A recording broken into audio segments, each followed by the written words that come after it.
Assalamualaikum warahmatullahi wabarakatuh. Saya Maria Fauzi, senang sekali bisa berjumpa lagi di acara Dakdikdukes. Daripada gabut nungguin beduk, mending dengerin podcast. Bersama saya hadir di sini Mbak Hijroatul Makfiroh.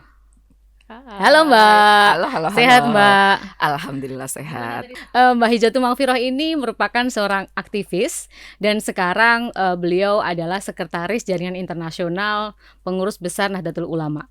Nah, kita boleh nih cerita-cerita ataupun sharing ya bersama Mbak Firoh, karena Mbak Firoh ini pengalamannya banyak sekali, terutama terkait dengan bagaimana sih kita harus menghadapi anak-anak muda gitu kan, dan juga isu-isu yang lagi booming sekarang lah Mbak, kayak overthinking gitu. Nah, kali ini kita akan bahas tentang produktif tapi nggak overthinking. Gimana sih caranya? Yuk kita langsung saja bincang-bincang dengan Mbak Firoh.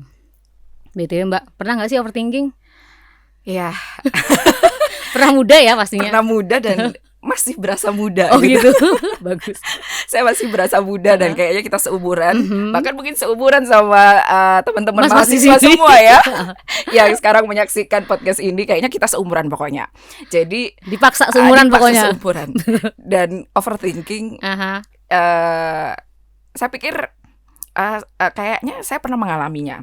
Dan mungkin di fase tertentu overthinking itu memang mungkin manusiawi ya. Iya kan? Karena kita kan berpikir ya. Nah, itu yang harus kita garis bawahi. Kalau overthinking itu kan ada dua kata nih, over dan thinking. Kalau kita sebagai manusia, apalagi sebagai mahasiswa, kan belajar yang sangat dipergunakan itu kan thinking ya kan, berpikirnya. Jadi saya pikir overthinking ini sebenarnya sangat thinking ini sangat penting banget, sangat perlu banget, dan memang harus digunakan karena ini kan pemberian Allah yang paling istimewa yang diberikan oleh makhluk, nah yaitu akal untuk berpikir. Betul. Makanya thinking itu perlu. Nah, yang nggak perlu ini yang harus diwaspadai oleh kita semua anak muda, termasuk saya yang masih muda, itu adalah overnya gitu. Betul. Kita kadang-kadang over berlebihan. Jadi overthinking itu biasanya kan memikirkan yang tidak perlu, memikirkan yang tidak tepat, dan berpikir yang yang berlebihan tadi itu gitu. Sesuatu yang berlebihan itu kan dalam Islam sangat tidak disukai oleh Allah lah ya. Betul. Dan biasanya overthinking itu, nggak tahu kalau anak muda zaman sekarang ya. Kalau anak muda zaman saya dan saya juga masih 80-an ya, pas 90-an. Biasanya itu yang dipikirkan itu tentang apa yang belum terjadi gitu ya. Ekspektasi yang aduh nanti gimana ya kehidupanku selanjutnya. Betul. Gitu. Aduh nanti dia kira-kira nerima enggak ya cintaku padamu. Gitu. Atau juga kadang yang dipikirkan oleh anak muda itu tentang apa yang dipikirkan oleh orang lain terhadap dirinya. Pernah nggak kayak gitu? Kamu sering kan, apalagi yang lagi, biasanya kan udah lagi caper-capernya nih sama lawan jenis dan sebagainya. Itu wajar banget, itu hormonal gitu ya, dan normal gitu. Nah, yang nggak normalnya ketika kita berlebihan memikirkan apa yang dipikirkan oleh orang lain gitu. Terhadap diri kita gitu. Ih, kok kemarin lewat di depan kampus dia kayaknya nggak ngelirik aku ya. Terus itu dipikirkan banget gitu. Betul. Ada apa? Apakah dia marah? Apakah kemudian dia tidak meresponku, menolak cintaku dan bla bla bla bla. Yang kemudian yang paling bahaya kalau respon kita terhadap hal yang belum tentu kebenarannya melukai gitulah ya. Seperti melukai itu. Melukai diri sendiri. Dan juga tadi kan biasanya overthinking tadi terhadap respon terhadap orang lain terhadap kita. Kadang juga kita memikirkan sangat detail, sangat over terhadap apa yang kita lakukan ke orang lain. Pernah nggak kamu ngalamin gitu? Iya, itu juga pernah. Gitu. Ih, tadi kok aku kayaknya ngomongnya nyakitin ya. Iya, betul. Nggak penting ada banget itu. Gitu loh. Dan itu termasuk pola-pola overthinking yang biasanya kejadian di kita semua, di anak muda gitu ya, terutama mahasiswa. Kalau nggak ngerasa overthinking itu sebenarnya yang perlu diwaspadai ya. Dan kalau biasanya ini bahayanya begini nih. Kita memikirkan sesuatu banget. Overthinking ini kan kenapa kita bicarakan, kita obrolkan dan kemudian menjadi pembahasan di kesehatan mental, itu karena berdampak pada perkembangan kejiwaan anak muda gitu. Dan itu berhubungan dengan produktivitas. sangat berhubungan dengan Oke. produktivitas. Karena overthinking tadi kalau berlebihan banget, itu kita terlalu banget mikirin apa yang belum terjadi, apa yang difikirkan orang lain, apa yang kita berbuat orang lain, itu bisa berdampak pada depresi, pada stres, pada juga ketidakpercayaan diri yang itu diperlukan banget oleh orang-orang anak muda mahasiswa seperti kalian semuanya. Jadi sebenarnya ini yang penting banget, apalagi mahasiswa UNU nih. Kita punya tradisi keislaman gitu ya. Kita punya tradisi ke-NU-an. Kalau di NU itu kan tradisinya kita diajari untuk menyadari semua aktivitas kita. Kalau dalam Imam Ghazali itu kan di kitab Ihya, bagaimana kita itu harus memberikan kesadaran penuh atas apa yang kita lakukan. Jadi kalau kalian lagi berpikir, bahkan berpikir tentang doi, tentang gebetan, itu kalian harus sadar, oh ya saya lagi mikirin ya. Terus nah ini harus kita sadarin. Kalau kita sadar, kita nanti pasti tahu batasannya. Aduh segini aja nih kita mikirnya. Kalau kejauhan kita nanti stres nih dan sebagainya. Dan di tradisi NU kita kan ada tradisi membaca niat. Ya kan, di niat apapun, bahkan niat puasa aja niatnya per malam hari. Itu gitu, per hari. Walaupun di imam madzhab lain kan bisa sebenarnya sebulan penuh gitu. Ini tradisi kita sebenarnya harus kita maknai dan kita harus memikirkan yang kayak gini-gini gitu. Kenapa sih? Apa fungsinya? Ternyata kalau direfleksikan dalam kehidupan sehari-hari, ini kita harus memberikan kesadaran penuh pada aktivitas yang kita lakukan. Iya, betul. Salah satu aktivitas yang kita lakukan thinking tadi, memikirkan tentang masa depan kita. Kita harus sadar bahwa kita sedang memikirkan sesuatu. Kalau yang kita pikirkan itu over, itu tidak berujung untuk mengurai masalah kamu. Tahu misalnya kita memikirkan tentang apa nih yang biasanya anak muda pikirkan? Tentang masa depan. Nah, tentang meraih cita-cita. Aku pokoknya habis lulus dari UNU harus kerja di bank syariah misalnya ya, kayak gitu. Terus tapi nanti bisa enggak ya? Aku kan cuma mahasiswa UNU. Aduh, IPK aku tuh segini. Aduh, gimana ya? Aku enggak punya pengalaman. Dan kalian enggak pernah mencari bagaimana how to solve the problems. Nah, kalau yang tidak overthinking tapi thinking yang diperlukan, kalian tuh berpikir, oke, saya aku harus gitu-gitu. Jadi yang harus saya lakukan adalah ini. Itu namanya thinking yang emang kalian harus berpikir gitu. Kalau kalian enggak berpikir ya kata Nietzsche nggak hidup gitu. Iya betul. Nah ini hubungannya sama overthinking dan produktivitas. Biasanya kalau udah kebanyakan overthinking itu malah nggak ngapa-ngapain, Mbak, karena mikirin terus gitu. Berarti kamu sering ya. Jadi kalau udah kita punya banyak ekspektasi atau berpikir tentang berbagai hal, kita malah nggak ngapa-ngapain. Nah ini kan bahayanya nih untuk anak-anak muda sekarang nih, khususnya padahal mereka harus banyak mencapai, mereka harus belajar terkait dengan banyak hal. Ini gimana nih cara untuk meraih produktivitas tapi tidak dengan overthinking? Oke, memang seharusnya idealnya begitu ya. Kita produktif tapi gak overthinking gitu. Karena tadi ya, pokoknya kalau overthinking itu mengganggu banget ke kesehatan mental kamu.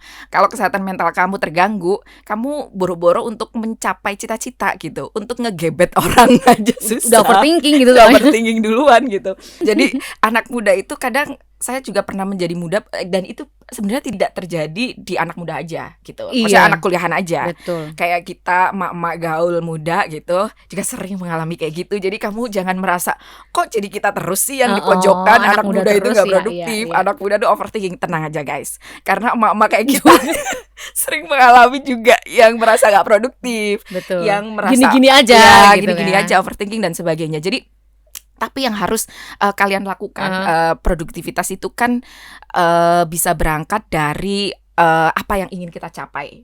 Nah ini penting banget. Jadi walaupun yang ingin kita capai itu nggak muluk-muluk amat, tapi untuk mengetahui prioritas kita harus tahu dulu nih apa yang mau kita kejar, apa yang mau kita capai, baru kita akan tahu dong kemudian prioritas yang akan dilakukan apa gitu. Jadi kalau dalam Islam kan katanya, ini Ustazah Maria lebih tahu ya, katanya kan man arafa nafsah faqad arafa rabbah gitu. Jadi kalau kita, barang siapa yang mengetahui tentang diri kita, ini makanya sebenarnya self love kayak gitu-gitu itu Islam banget gitu. Kita self love itu kan mengenal diri sendiri ya. Betul. Itu udah dianjurkan gitu dalam Islam. Kita harus mengenali diri sendiri. Apa sih keinginanku? Apa sih potensiku? Itu kalian harus sering menanyakan, merefleksikan gitu ya. Nah kalau sudah kenal diri sendiri, katanya tuh fakot kalau dalam terjemahan pesantrennya, maka teman-teman gitu Iya. beneran gitu, kalian tuh akan mengetahui Tuhannya gitu Iya, ya. iya. Apa yang nanti akan Tuhan tunjukkan, jalannya akan dipermudahnya seperti apa gitu. Atau kalau bahasa tasawufnya sih, kalau kita udah mengenal diri sendiri, maka prioritasnya tentu Tuhan gitu Iya. ya. Nah, jadi kalau anak muda itu, kalau anak muda yang soleh, kita juga soleh sih. Soleha. Soleha. Maksudnya prioritas kita itu tentu hal-hal yang baik. Iya. Hal-hal yang ketuhanan itu kan hal-hal yang baik, hal-hal yang berdampak, hal-hal yang bermanfaat, tidak hanya untuk orang lain, tapi yang utama nih ya, yang harus diperhatiin adalah berdampak pada diri sendiri. Kadang kita melupakan, apalagi anak muda yang yang aktif di mana-mana, di UKM, di ekstra, di intra, dulu tapi kayak lupa gitu dengan gitu. diri sendiri. Lupa dengan diri sendiri gitu. Nah, ini yang paling harus diingat. Sebelum berdampak ke orang lain, sebelum berdampak kepada pengenalan ketuhanan tadi, harus mengenali diri sendiri. Itu jadi prioritas apa sih maunya kita, apa sih potensi yang ada di diri kita. Nah, oke.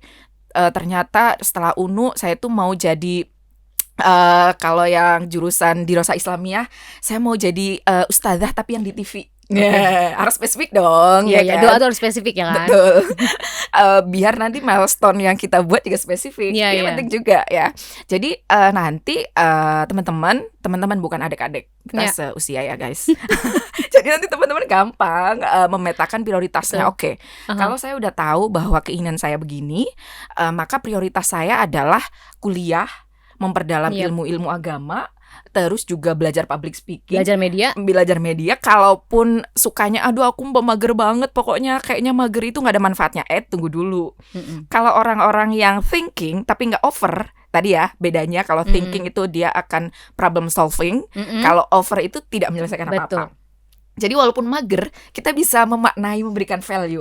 Oke, karena prioritas saya, cita-cita saya jadi daiyah di TV, maka saya walaupun mager, yang saya akses YouTube-nya ya kayak apa sih yang berhubungan dengan daiyah yang diidolakan, gimana sih cara dia berpublic speaking gitu, dan gimana sih cara mendeliver materi yang berbobot tapi juga menyegarkan gitu, nggak membosankan. Itu bisa dilakukan dengan cara kemageran. Nah, dan itu nggak overthinking. Karena hanya rebahan gitu kan. Hanya rebahan gitu ya. Dan melakukan sesuatu untuk menyelesaikan masalah, untuk melakukan prioritas gitu ya. Tahu dulu tentang diri kita, potensi kita, kemudian kita baru tahu prioritasnya, dan memikirkan langkah selanjutnya tapi tidak over, dan mengurai permasalahan yang ada.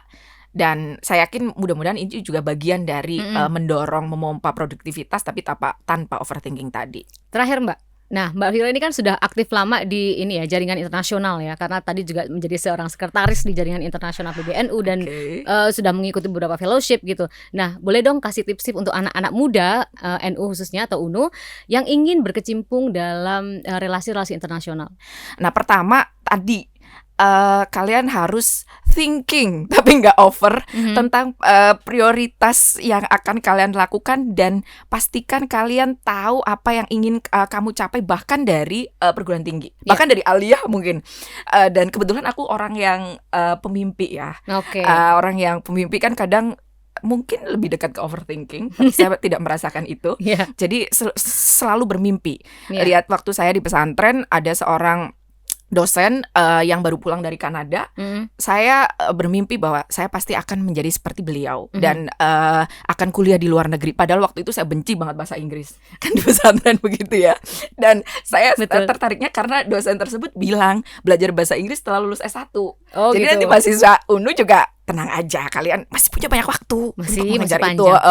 Saya belajar bahasa Inggris juga setelah S1, dan kemudian itu jadi membuat prioritas kayak yang saya ceritakan tadi ya Ul. Tapi saya tahu prioritas saya kan mau kuliah di luar negeri, jadi saya juga harus lulus tepat waktu. Nah, kalian juga kayak gitu, jangan bercita-cita tinggi tapi realitanya apa yang dilakukan ikhtiarnya nggak sesuai dengan cita-cita. Ini kadang yang missnya di sini ya. Jadi itu ya Ul, ada prioritas dan punya role model dan membangun mimpi setinggi-tingginya. Dan pastikan yang kalian lakukan membuat milestone itu. Kalau orang modern itu kan ditulis ya, milestone tahun pertama ini harus ini.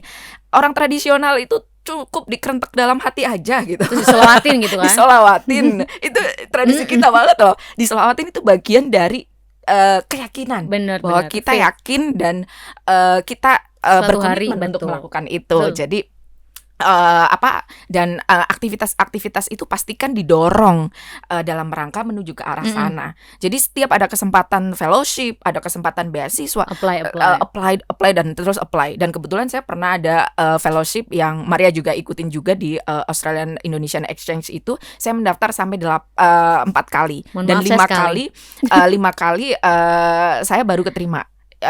Dan itu artinya juga kalian juga jangan putus asa sekali tuh kayaknya ini bukan tempatku. Enggak.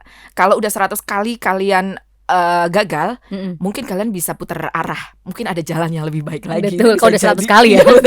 Atau 1000 kali. Mungkin itu ya. Oke.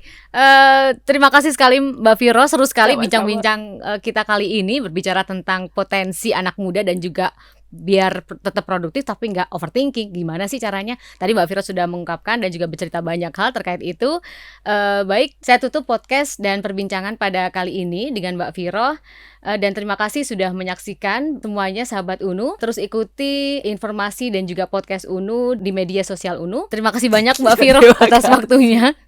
Kok masih ketawa-ketawa ya? Rasanya emang harus diteruskan lagi atau gimana? Terima kasih sekali lagi Mbak Viro atas waktunya. Kita bisa berbincang-bincang lagi nanti. Terima kasih atas waktunya. Wassalamualaikum warahmatullahi wabarakatuh.